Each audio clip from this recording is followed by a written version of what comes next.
As excitement builds in the run-up to the coronation of the King and Queen Consort next month, Hello has been behind the scenes at Hampton Court Palace to take a close-up look at 3 pieces from the royal ceremonial dress collection, including one that has never been seen by the public.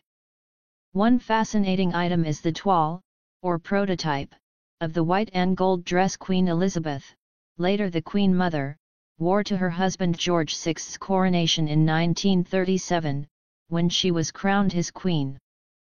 The gown, created by Her Majesty's favourite designer of the day, Madame Handley Seymour, is adorned with the same emblems that are seen on the final dress, including flowers from the nations of the United Kingdom and the Empire, but on the toile, they were pencil and gold paint.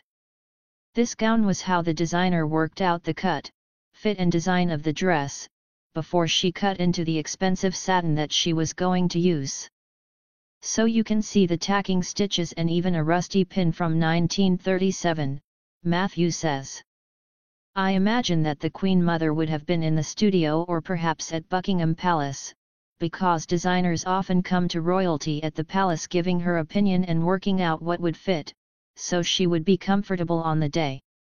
Another piece, which is more than 200 years old, was worn by Du Preez-Alexander, 2nd Earl of Caledon, when he attended the coronation of George IV in 1821.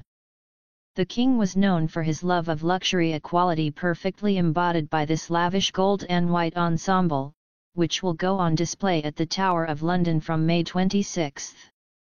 Pointing to a number of stains on the glamorous outfit, Matthew tells us, our top theory is that these came from the coronation banquet in Westminster Hall. We know it was a messy and quite riotous occasion.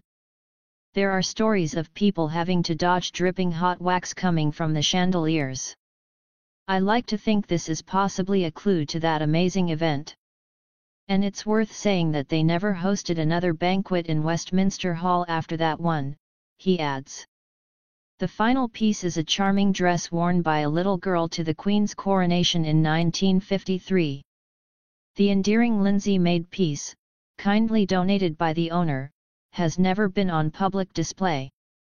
I love this because the pattern is coronation-themed, Matthew says. On the bottom, you can see a coronation procession, you've got Buckingham Palace, you've got a carriage, and you've even got the Queen on her throne. It shows how an event like a coronation can create a sense of national unity. In 1953, that was very important. People had come through a period of austerity and rationing, so the coronation was a chance for them to look to the future and come together. But how have these fragile historical garments been preserved so well, and for so long? I have an amazing team of conservators who are absolute experts in their field, Matthew says. We keep everything here at Hampton Court, in acid-free boxes wrapped in acid-free archival paper. If the garment is strong enough to hang up, we do so in conservation-grade bags. The stores have no light, we monitor them for temperature and humidity, and we keep a close eye on bugs because the last thing you want is moths coming for your historic collection.